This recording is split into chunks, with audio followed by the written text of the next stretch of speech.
اگر سفر میں پورا جلوس نکالنے کو ایک لبنہ کو پٹا ڈھول کا کافی ہوتا تو ساتھ میں اس کا گروہ بلال کی شکل میں موجود تھا۔ سارا راستہ شاید ہی کوئی سٹاپ ایسا گزرا ہو جس پر ٹرین رکی ہو اور وہ دونوں نیچے اتر کر کھانے پینے والے سٹالز پر نہ ٹوٹے ہوں۔ اپنی بوگی میں سے نکل کر دوسرے لوگوں سے ہائے ہیلو کرتے ہوئے بلال نے سب کے سامنے 101 دفعہ ہاتھ کا دیکھا تھا ہوا لبنہ کا ہاتھ دوبارہ سے دیکھنا شروع کر دیا۔ اس کا دیکھی کئی مرد اور عورتیں ہاتھ دکھانے کی نیت سے پاس کھڑے ہو گئے۔ اس سارے تماشے کے دوران وہ ان دونوں سے نظر بھی نہیں ملا رہی تھی بلکہ چہرے پر صاف بورڈ چسپا تھا، میں ان دونوں کے ساتھ نہیں ہوں، نہ ہی ان کو جانتی ہوں۔ یہ شکر کیا کہ ہریرہ سارا راستہ تقریباً سوتا ہی رہا تھا۔ کچھ بلال کا حلیہ ہی بھی ایسا تھا، اس اسرار شاہ کی طرح لمبے لمبے بال، بڑی ہوئی داڑھی، بھٹی سی جینس کے اوپر سفید کرتا، انگلیوں میں کئی سچے نگوں والی انگوٹھیاں۔ بھولے لوگ اس کو کوئی پہچانا ہوا بابا ہی سمجھنے لگتے ہیں۔ عمر میں وہ لبنی سے چھوٹا تھا مگر اپنے قد و قامت کی وجہ سے بڑا لگتا، حالانکہ لبنہ بھی کوئی نازک بدن حسینہ نہیں تھی۔ اگر ایک ہاتھ رکھ کر مارتی تو اگلے کو نانی یاد آنا لازمی بات تھی۔ اللہ اللہ کر کے گاڑی لاہور اسٹیشن پر رکی۔ تینوں کے پاس ٹوٹل 4 بیگ تھے۔ کراچی اسٹیشن پر تو کار سے ٹرین تک ان لوگوں نے اپنا سامان خود اٹھا کر رکھا تھا، جبکہ اسی وقت ایسی نوبت ہی نہیں آئی تھی۔ بلال سے متاثر ہونے والے لڑکوں نے بہوشی سامان سروں پر اٹھایا اور بلال کے ساتھ جلوس کی شکل میں چل دیے۔ لبنہ ہریرہ کی طرح آنکھیں پھاڑ کر ارد گرد کا جائزہ لینے میں مصروف تھی، جبکہ وہ خود خون کے گھونٹ پی رہی تھی۔ اب نہ جانے لبنہ کی خالہ یعنی خدیجہ آنٹی کا ڈرائیور ان کو لینے کے لیے موجود بھی تھا یا بھول گئے ہوں گے۔ ہریرہ آج پہلی دفعہ اپنے گھر جا رہا تھا۔ اس سے پہلے ملیحہ اپنے امی ابو کے ہمراہ آ کر ایک دفعہ 2 دفعہ اس سے مل چکی تھی۔ جب تک وہ دلیلوں کے زیر اثر لبنہ کے ہمراہی میں ہریرہ کو گود میں اٹھائے اسٹیشن سے باہر آئے۔ بلال گاڑی پہنچان لینے کے بعد سامان رکھوا چکا تھا، ان کے رہنے کو کوئی نوکر نہیں آیا تھا۔ سامنے موجود جو آدمی بلال سے بغل گھیر ہو رہا تھا، اس پر نظر پڑتے ہی وہ پھٹی آنکھوں سے اسے دیکھتی رہ گئی۔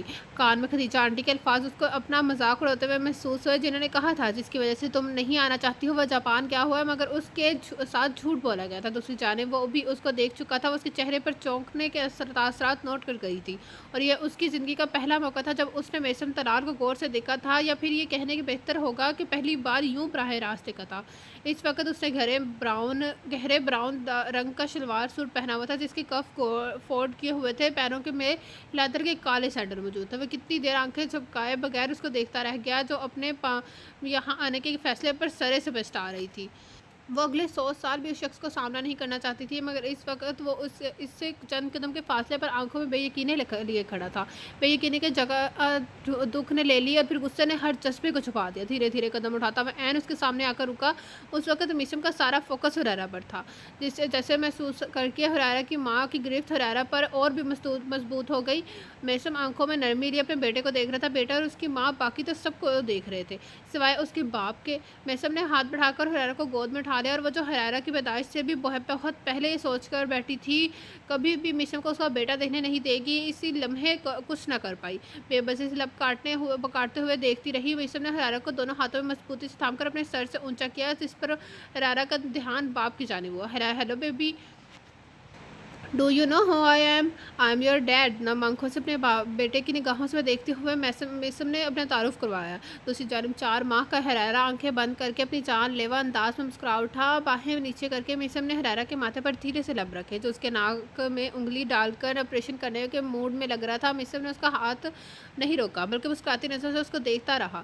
لبنہ آ کر اس کے گلے ملی تو وہ ہوش کی دنیا میں واپس آیا اور خود اپنی کیفیت پر حیران رہ گیا، کیونکہ وہ بالکل فراموش کر گیا تھا کہ وہ اس وقت بیچ راستے کے کھڑا ہے۔ لبنہ نے اس سے ملنے کے بعد وہ اپنی بیوی کی جانب پلٹ کر دیکھے بغیر بیٹے کو گود میں کسی قیمتی اثاثے کی طرح سمیٹے گاڑی کی جانب بڑھ گیا، مگر خود ڈرائیونگ سیٹ کی جانب جانے کے بجائے پیسنجر سیٹ کی طرف آ گیا۔ ڈرائیونگ سیٹ بلال نے سنبھالی، لبنہ اور وہ پچھلی سیٹوں پر برآسمان ہوئے۔ بلال نے گاڑی آگے بڑھا دی تو وہ بلال اور لبنہ سے مخاطب ہوا، تم لوگوں کے دل میں بھی اس طرح تمام عرصے میں میرے لیے اتنا سا رحم بھی نہیں آیا کہ تم مجھے بتا سکتے اس سارے وقت میں میرا بیٹا آپ لوگوں کے ہاں موجود تھا؟ سوری یار، پر خالہ کا حکم تھا، ہم کیا کرتے؟ بلال کی سوائی پر وہ بے دلی سے مسکرا دیا۔ دھیان اب بھی سارا ہریرہ پر ہی تھا، جب پہلے تو آرام سے بیٹھا ہوا تھا، پھر اچانک رونا شروع ہو گیا۔